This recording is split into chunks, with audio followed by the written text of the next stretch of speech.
지난달부터 우리가 하박국서를 함께 살펴보고 있는데요. 우리가 지난 시간에 하박국이 하나님을 향해서 외치는 어떤 질문 그리고 분노는 비신앙적인 행동이 아니라 믿음이고 기도라고 이야기했었습니다.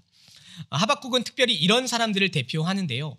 어떤 일이 있어도 결국에는 하나님께 질문하고 결국에는 기도하는 신자를 의미하고 현실에서 하나님이 응답하지 않으시는 것처럼 느껴서 괴로운 신자를 대변하며 현실에서 고통받고 있지만 결국은 문제가 해결되지 않는 신자를 보여주기도 하고 사회와 나라와 정의와 공의를 위해 싸우지만 아무 변화를 보지 못하는 신자들을 대표한다고 할 수 있겠습니다. 하박국은 그런 상황에서 무엇을 하냐면 자기 존재 전체를 던져서 하나님께 항변합니다. 따지고 질문하고 분노하고 소리 지르는 것이죠. 그러나 하박국은 그럼에도 불구하고 자신의 처지 그리고 목소리를요 사람이나 환경에 돌리는 것이 아니라 자신의 존재 전체를 하나님께만 향하고 있습니다. 여러분, 왜 하박국은 하나님을 향해서 쏟아낼까요? 왜 쏟아내냐면 하나님이 어떤 분이신지 알기 때문입니다. 하나님께서 당신의 백성들의 기도를 들으신다는 걸 하박국은 정말로 믿기 때문입니다. 그래서 하박국은 괴롭지만 고통스럽지만 그렇기 때문에 더 하나님을 향하여 기도하는 것입니다. 여러분은 한 주 동안 어떻게 사셨습니까? 여러분의 삶 속에서 하나님은 어떤 분이셨습니까? 여러분이 정말로 기도하는 사람이 되기를, 그게 여러분 인생을 바꾼다는 것을 반드시 경험하게 되시기를 축복합니다. 오늘은 하박국 두 번째 시간인데요. 오늘은 상황이 이해되지 않을 때, 그걸 도저히 받아들일 수 없을 때, 그때 믿음으로 산다는 건 무엇인가 하박국서를 통해서 살펴보도록 하겠습니다. 혹시 오늘 이 자리에 내가 겪는 상황이 다 이해되지는 않는 분이 계시다면, 사실 많은 부분에서 받아들이기 힘들고 도무지 길을 알지 못하는 분이 혹시 계시다면, 하나님은 왜 나에게 이러시는 건지 답답한 마음이 드는 분들이 계시다면 오늘 말씀이 여러분의 삶의 걸음을 붙잡아 주시기를 기도합니다. 오늘은 한 가지 포인트로 말씀을 나누도록 하겠습니다. 믿음은 반드시 기다림으로 그리고 인내로 표현된다는 것을 여러분 잊지 마십시오. 우리는 지난달에 하박국이 지금 처한 상황의 분노에서 하나님께 기도했던 구절들을 보았습니다. 그 부분을 쉬운 성경으로 다시 한번 읽어드리겠습니다. 하박국은 하나님께 이렇게 외치고 있습니다. 어찌하여 나로 하여금 불의를 보게 하십니까? 어찌하여 악을 그대로 내버려 두십니까? 내 앞에서 파괴 행위와 폭력이 일어나고 다툼과 싸움이 이어지고 있습니다. 율법이 효력을 잃고 공의가 시행되지 않습니다. 악인이 의인을 애워싸고 있으므로 재판도 잘 못 진행되고 있습니다. 라고 외치고 있습니다. 여러분, 하박국이 지금 왜 화가 났을까요? 하박국이 화가 난 이유는요, 하나님이 마치 이 세상에 무관심하신 것처럼 느껴졌기 때문입니다. 하나님, 왜 악인들은 더 잘 되는 겁니까? 의인들은 억울한 일을 당하고 있지 않습니까? 그런데도 왜 하나님은 보고만 계십니까? 라고 소리치는 것이죠. 지금 이 상황이 하박국 눈에는 전혀 하나님스럽게 느껴지지 않는 것입니다. 사실 하박국이 돈을 많이 달라고 기도한 것도 아니고 권력을 갖고 싶다고 말한 것도 아니고 하나님의 나라, 하나님의 의를 위해서 기도했는데 하나님 이렇게까지 무관심하실 수 있냐고 그렇게 항변하고 있는 것입니다. 여러분, 그렇게 기도했던, 그러나 무관심하는 것 같았던 하나님께서요, 하박국에게 응답을 주십니다. 그런데요, 여러분 1장을 보시면 그 응답이 더 무시무시합니다. 6절을 읽어드립니다. 내가 바빌로니아 사람을 시켜 악한 백성을 심판하겠다. 바빌로니아 사람은 잔인하고 격렬하게 싸우는 민족이다. 그들은 온 땅을 휘젓고 다니며 남의 땅을 정복할 것이다. 라고 응답을 주십니다. 여러분, 응답은 응답인데요. 무슨 말일까요? 지금 하나님이 움직이시겠다고 응답하시는데 어떤 내용입니까? 그게 유다의 악을 해결하기 위해서 하나님은 바벨론 사람을 들어서 쓸어버리겠다라고 말씀하시는 것입니다. 여러분, 이 응답이 하박국에게 어떻게 다가온 것인지를 좀 비유하자면 이렇게 비유를 할 수 있을 것 같습니다. 집에 곰팡이가 피기 시작했습니다라고 말씀드렸는데 집을 전부 폭파시켜버리겠다라고 느끼는 그런 느낌인 것이죠. 그러니까 문제를 고쳐주시고 치료해달라고 기도한 것인데 모든 것을 파괴하시겠다는 말씀을 주는 것입니다. 그러니까 더 당혹스러운 것은 악을 막아달라고 기도를 했는데 더 큰 불의를 보내시겠다는 말씀을 하는 것이죠. 예를 들자면 마치 크라이스트처치에 차 유리를 부수는 어떤 노티한 그런 친구들이 많다고 그렇게 기도했더니 이탈리아 마피아를 보내가지고 각 집마다 안전하게 지배하고 감시하겠다 이렇게 말씀을 하시는 것 같은 그런 느낌일 것입니다. 하박국이 하나님께 기도했는데 하나님이 무응답하고 무관심할 때도 화가 났지만 하박국의 기도가 전혀 기대하지 않았던 방향으로 응답되는 순간 하박국은 더 분개하기 시작합니다. 하박국이요, 이 응답 듣고요 1장 끝까지 내내 격분하면서 쏟아냅니다. 대표적으로 13절의 말씀, 주의 눈은 정결하셔서 차마 악을 보지 못하시고 백성이 나쁜 짓 하는 것을 참지 못하십니다. 그런데 어찌하여 저 악한 백성을 그대로 내버려 두시며 악한 백성이 의로운 백성을 쳐서 이겨도 잠잠히 보기만 하십니까? 라고 그렇게 분을 냅니다.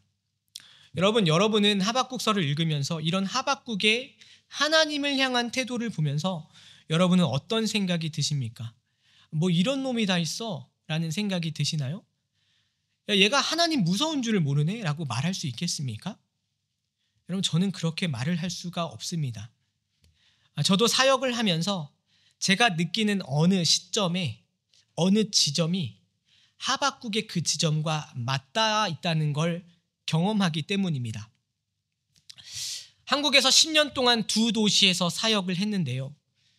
교회 구성원들 중에는 지금도 마찬가지지만 노동으로 인해서 매우 바쁘고 상대적으로 가난한 가정들이 있었습니다. 근데 그때 특별히 사역을 하다가 무엇이 크게 다가와서 힘들었었냐면 그런 가정들에서 최선을 다해서 믿음으로 사시던 분들이 갑작스러운 비극 때문에 가정 전체가 무너지는 상황을 볼 때 참 마음이 힘들더라고요. 하박국의 계속된 분노처럼 사실 저도 그런 기도를 수도 없이 했던 것 같습니다. 주님, 어찌하여 이 아이들이 신앙 가운데 바로 서려고 하는데 갑자기 어머니를 데려가십니까? 하나님, 이제 막 중학생이 된 아이입니다. 어쩌시려고 그 아이를 할머니 손에 맡기십니까? 여러분, 그렇게 막 속상해하면서 기도하는데 그렇게 최선을 다해서 사랑으로 손자와 손녀를 양육하시던 권사님마저 그 이듬해에 갑작스러운 심장마비로 돌아가신 것이죠. 그때 느꼈던 당혹감, 황망함 때문에 하나님께 따지듯이 기도했던 때가 생각납니다. 또 다른 기도도 기억이 납니다. 하나님, 그 집 아이만 셋입니다. 그런데 어떻게 그 아이들의 아빠에게 이제 고작 40대에 최장한 말기를 주시면 어떡합니까? 하나님, 우리가 악한 것을 구하는 게 아니지 않습니까? 아이들 가정 좀 살려달라고, 아이들 신앙생활 잘할 수 있는 길을 달라고 기도하는 거 아닙니까? 그런데 하나님, 어떻게 그렇게 모른 척 하실 수 있습니까? 여러분, 그렇게 해요. 저도 우리도 온 교회가 기도했습니다. 그런데요, 기적적인 응답은 없었습니다. 초등학생 아들, 쌍둥이 딸 둘을 두고 그 아버지 2년 전에 먼저 세상을 떠났습니다. 여러분, 사역하면서 받아들이기 쉽지 않은 현실을 두고 기도한 순간이 한두 번이 아닙니다. 하나님이 이따금씩 허락하시는 비극적인 상황들에는요, 그게 내 머리로는 더 이해되지 않아가지고 괴로웠던 기억들이 있습니다. 누군가를 위해, 그들을 위해 무엇도 해줄 수 없는 현실, 아니 사실 위로 한 움큼도 줄 수 없는 그런 상태, 기도는 바라는 대로 이루어지지 않는 그런 상황, 여러분, 그런 상황에서 저는 무슨 기도를 할 수밖에 없었냐면, 하나님, 차라리 내가 하나님이면 좋겠습니다. 내가 하나님이면 그렇게 하지 않을 겁니다. 라고 기도할 수밖에 없었던 기억이 납니다. 여러분, 이런 반응이 제가 또는 하박국이 지금 하나님의 자리에 서겠다는 교만을 보여주는 것입니까? 지금 보는 현실이 너무 안타까우니까 속상하고 받아들여지지 않으니까 그런 것이죠. 만약 제가 불신앙, 불경건으로 채워진 사람이라면 그런 상황을 매년, 매 사건, 매 시간 보고 결국 참지 못하고 침 뱉고 돌아서면 그만일 것입니다. 제가 불신앙을 가진 자라면. 그런데요, 여러분, 제가 하나님을 아는데 제 생각에는 하나님이시라면 그러시면 안 되실 것 같은데 내가 아는 신앙 수준에서는 이 현실을 담을 수 없으니까 내 이해를 벗어나기 때문에 괴로워서 울부짖는 것 아니겠습니까? 오늘 이 자리에도 믿음으로 기도해도 답답한 마음 가진 분이 혹시 계신다면 여러분이 괴로운 이유도 내가 알고 기대하는 신앙이 내가 바라고 소망하는 대로 이루어지지 않기 때문이겠습니다. 내 신앙이 이 현실에서, 관계에서, 일터에서 내 믿음이 전혀 먹히지 않는다는 걸 알기 때문이겠습니다. 그게 답답하니까 울분에 차는 것이고 그게 먹먹하니까 뭐라도 외치는 것입니다. 여러분, 오늘 성경을 보니 그런 마음들을 하박국도 느끼고 있고 저도 느끼고 살고 여러분도 때때로 경험하고 산다는 걸 성경을 보니 알게 됩니다. 여러분, 그게 이상하거나 불경한 것이 아니고요. 정직하게 말하자면 그게 우리 믿음의 수준인 것입니다. 내 신앙이 현실에서 전혀 먹히지 않으니까 우리 수준으로는 하나님의 일하심과 방법을 이해할 수가 없는 겁니다. 여러분, 이럴 때는 어떻게 해야 할까요? 믿음이 기도로도 다 해결되지 않을 때 신앙인은 어떻게 해야 하는 것일까요? 새벽마다 쏟아내고 울분과 한숨으로 기도해도 되지 않을 때 신앙인은 어떻게 하라는 걸까요? 그때 하박국은 무엇을 하냐면 기다리기로 합니다. 기다리기로 합니다.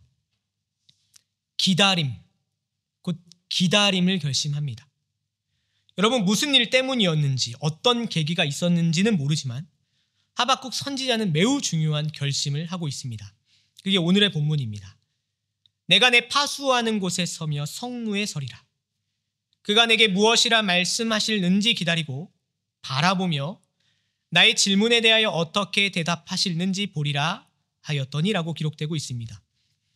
하박국은 오늘 본문에 기다리기 시작합니다. 1장 내내 정신없이 분노해서 거품 물고 분노를 쏟아내다가 입을 다물고 눈과 귀를 열고 기다려보기로 결정합니다. 하나님이 무엇이라 하시는가? 답을 들어보겠다고. 무엇을 보여주시는가? 기다리겠다고 결정합니다. 어디에 서냐면 성루, 곧 성의 망대 위에 서서 기다리기 시작합니다. 여러분, 성루 위에 서서 기다린다는 의미는요, 두 가지로 해석할 수 있겠는데요. 하나는 성전에 있는 성루, 곧 성전에 있는 자기 자리에서 보초를 서는 제사장의 업무를 하고 있다라고 해석할 수도 있고, 다른 하나는 성벽에 서서 적군이 오는지 안 오는지를 살피는 파수꾼의 업무로도 해석할 수 있습니다. 어떤 해석이든지 성루에서 하박국은 하나님을 기다리기로 하고 그곳에서 하나님을 기다립니다. 그런데 여러분, 그 성루, 그곳, 하박국은 어디에서 지금 하나님을 기다리는 것일까요? 곧 자기가 있어야 할 자리에서 기다립니다. 제사장 또는 파수꾼으로 매일매일의 삶에서 내가 서서 근무해야 할 자리에서, 바로 그곳에서 기다립니다. 내가 지금 다 하나님의 뜻과 의지를 이해할 수 없어서 답을 받아야만 하지만, 그러나 그 기다리는 믿음을 어디에서 수행하냐면 파수꾼의 자리에서, 보초병의 자리에서 기다립니다. 매일을 감당해야 되는 바로 그 자리에서 도망가지도 않고 숨지도 않고 있어야 할 그곳에서 하나님의 응답을 기다립니다. 여러분, 저는 이것이 우리 그리스도인들이 가져야 할 믿음의 걸음이라고 생각합니다. 우리는 때로 하나님의 방법을 다 이해할 수 없어서 구체적인 길을 달라고 구합니다. 우리는 때로 좌절스러운 환경 속에서 하나님께 간절히 기도합니다. 그래서 어떤 분은 금식 기도를 하겠다고 생활터전을 잠시 떠나서 자연으로 가기도 하고, 어떤 분은 끝장을 보겠다고 모든 일상을 내려놓고 하나님과 단판을 짓는 기도를 하려고 합니다. 여러분, 물론 그럴 때가 필요합니다. 당장 우리 가정에 살 길이 필요할 때 모든 일을 제쳐놓고 주님을 붙드는 것은 당연하지 않겠습니까? 그런데요, 하박국처럼 충분한 기도가 이루어지고 하나님께 온전한 울부짖음이 마치고 나니 하박국은 어떤 자리로 돌아가는 것입니까? 자기가 있어야 할 자리, 바로 그곳에서 기다리기 시작합니다. 여러분, 이런 기다림은요, 뭐가 필요하냐면 인내가 필요합니다. 인내가 필요합니다. 하루하루 살아내고 다시 출근해서 성벽에 서고 다시 보초를 서면서 누가 오는지 지켜보는 일은요, 그걸 감당하는 것은 결코 쉬운 일이 아닙니다. 마음은 여전히 찢어지게 아프고 바벨론 사람으로 인해서 예루살렘이 망할 것이라는 사실을 이미 미리 듣게 되었는데, 그럼에도 불구하고 거기서 파수꾼으로 서 있다는 건 정말 큰 인내를 필요로 하는 것입니다. 바벨론이 곧 오니까 지금이라도 당장 이민을 가거나 도망을 치거나 재산을 처분하거나 살 길을 도모할 수도 있는데, 하박국은 어떻게 하냐면 도망가지도 않고 숨지도 않고 다시 매일 있어야 할 그 자리에서 하나님을 기다리기로 합니다. 당장 무엇이 이루어지는 것도, 어떤 변화가 순간적으로 이루어지는 것도 아니지만 매일을 다시 여전히 살아내는 것입니다. 저는요, 오늘도 이렇게 여전히 세상을 살아내고 있는 수많은 그리스도인들을 보고 있습니다. 둘째 아이가 아파서 응급실에 들어갔지만 첫째 아이가 배고픔을 토로하기 때문에 짬을 내서 밥 먹이고 설거지하고 다시 아이 재우고 병실로 달려가는 아빠의 이야기를 듣습니다. 아까 이야기했던 40대 가장이 그렇게 췌장암으로 세상을 떠났지만 여전히 집에는 아들과 두 딸이 있기 때문에 슬퍼할 겨를도 없이 열심히 이력서를 넣고 있는 엄마의 이야기를 듣습니다. 아들을 2년 전에 먼저 세상으로 떠나보내고 남편은 또 넘어져서 팔과 어깨가 부러져서 오롯이 병간호를 해야 하는 올해 8순이 된 권사님의 일상도 봅니다. 지금이라도 마음이 무너져야 할 것 같은데도 다시 일어나서 아침을 준비하고 집안일로 저녁을 마무리하는 그들의 기다림과 인내를 보는 것이죠. 여러분, 신앙을 갖고 산다는 건 바로 그런 힘이 있습니다. 여전히 세상은 다 이해되지 않고 하나님이 하시는 일은 때로 다 받아들여지지는 않지만 오늘 할 일을 그저 인내로 살아내는 것입니다. 저는 뜨거운 기도와 간구가 좋은 믿음의 표현이라고 생각하지만 동시에 그럼에도 불구하고 다시 성루에 가서 내가 할 일을 감당하는 하박국의 기다림이야말로 정말 가장 멋진 믿음의 걸음이라고 생각합니다. 저는 요즘 여러분과 이곳 뉴질랜드에서 평범한 일상을 살아가고 있지만 그 하루하루의 자리가 얼마나 귀한 자리인지 요즘 다시 생각하고 있습니다. 최근 복음을 지키기 위해서 여전히 성루에 서서 기다리고 인내하는 사람들의 이야기를 듣게 되었고요. 그 이야기를 듣고 나서 그분들을 요즘 매일 마음에 품고 있습니다.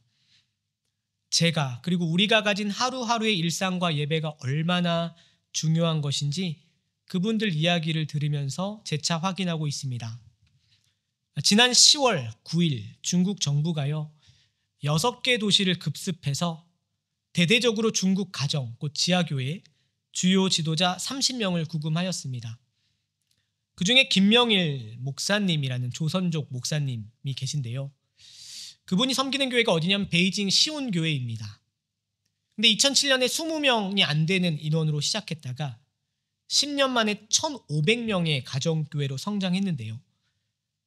팬데믹 이후에 중국 정부가 공식 교회 모임을 폐쇄하고 재산을 몰수한 후에는 어떻게 사역했냐면, 이 시온교회가 전략을 바꿔서 그 라이브 스트리밍과 소그룹 모임으로 오히려 급성장을 해가지고 40개 도시에서 100개가 넘는 개척교회를 두고 1만 명이 참석하는 중국 최대 교회 네트워크를 구성하였는데요. 올해 중국 정부의 기류가 심상치 않은데 시온교회 사역지 20곳을 폐쇄하고 올해에만 150명 이상을 구금하였습니다. 올해 유독 중국에서 교회를 향한 대대적인 박해가 시작되고 있는데요. 5월과 6월에는 주요 지도자들을 어떤 항목으로 중형에 처해서 선고했냐면, 미신 활동을 하고 우상 숭배를 한다는 혐의로 중형을 선고했고요.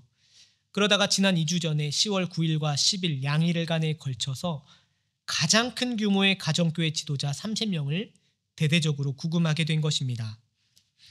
여러분, 올해 그런 박해가 이 10월 달에만 있었던 것이 아니라 대대적으로 이루어졌는데 얼마나 많은 중국 기독교인들이 기도했겠습니까? 그런데요, 중국의 정부의 최종적인 움직임은 중국 내의 기독교 박멸의 의지를 더 심하게 보이고 있는 것이죠. 원했던 기도 응답이 아닐 때 최전선에서 신앙으로 박해를 견디고 있었던 교회는 어떤 기도 제목을 여러분 부탁했을 것 같습니까? 시온교회는 체포 다음 날 기도 편지를 통해서 전 세계 교회에 긴급 기도를 요청했습니다. 기도 편지에는 이렇게 적혀 있었습니다. 시온교회와 모든 중국 가정교회 형제 자매들을 위해 겟세마네 동산에서 예수님을 위해 기도했던 것처럼 우리와 함께 간절히 기도하고 지원해 주십시오. 이 고난의 잔을 거두어 달라고 기도하되 그러나 나의 원대로 마시옵고 아버지의 원대로 되기를 원하나이다 라고 기도해 주십시오 라고 그렇게 부탁하였습니다. 여러분, 교회는요, 교회가 다시 서야 할 자리에서 마땅히 그 고난을 담아내기로 결의하였습니다. 혹 간절한 기도로 고난의 잔이 걷어지기를 바라면서 기도하지만 그렇게 되지 않더라도 아버지의 원대로 일이 이루어지기로 결심하였습니다. 여러분, 김명일 목사님 구금되었는데요. 가족들은 어떤 기도 제목을 부탁하였을까요? 다음은 베이징 교회 담임 목사님의 가족들이 미국에서 교회들에게 부탁한 기도 제목 5가지입니다. 저희 아버님과 감옥에 계신 목사님들 동료들을 위해 기도해 주십시오. 그들이 건강과 안식을 누리며 평안을 얻게 되기를 소망합니다. 그들은 지금 교도소, 독방에 개별적으로 수감되어 있습니다. 서로를 보거나 대화할 수 없는 상태입니다. 아버지와 몇몇 분들은 다양한 건강 문제를 겪고 계셔서 저희가 매우 걱정됩니다. 기적이 일어나 그들이 석방되기를 기도해 주세요. 중국 정부는 이미 구금 영장을 발부한 상태인데 이는 대개 기소가 확정되고 수감될 가능성이 매우 높다는 뜻입니다. 그럼에도 우리는 기적적인 석방을 위해 기도합니다. 현재 법률 자문을 구하고 있습니다. 이런 사건을 맡는 것이 매우 위험하므로 변호사들에게도 보호와 은혜가 임하기를 기도합니다. 또한 정부가 현재 변호사와의 면회를 허용하지 않는다는 소식을 들었는데 목사님들이 반드시 변호사를 만날 수 있도록 간절히 기도합니다. 그리고 4번과 5번 기도 제목을 부탁하셨는데요. 교도소 안에서 목사님들의 보호와 마음의 평안을 위해 기도합니다. 하나님이 그들과 함께 하시며 예수님께서 이미 모든 고통을 겪으시고 우리의 고통 속에 함께 하신다는 사실을 깨닫게 하소서. 그들이 만나는 모든 이에게 그리스도의 증인이 될 수 있도록 기도 부탁합니다. 걱정으로 병들어가고 재정적 압박을 겪고 있는 그분들의 가족들을 위해 기도합니다. 가족들을 위한 우리의 지원 활동에 지혜가 있기를, 우리의 노력에 은혜가 있기를 기도합니다. 궁극적으로 모든 일에서 그리스도께 영광을 돌릴 수 있기를 기도해 주세요라고 기도를 부탁하셨습니다. 여러분, 이들 역시도 기도 가운데 아빠가 지금 구금되어 있고 석방될 가능성이 미미하다는 것을 알지만 그래서 기적적인 은혜로 석방이 되기를 기도합니다. 변호사 면담도 어려운 상황이지만 혹시 모를 변호사와의 접견이 가능하기를 기도합니다.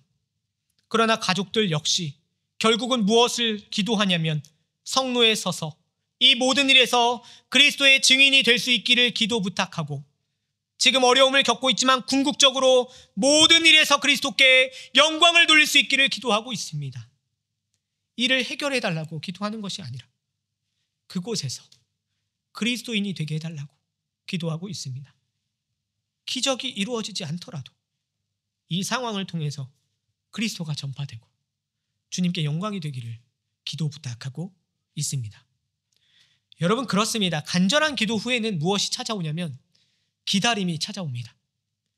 내 힘과 손을 떠난 문제이기 때문입니다.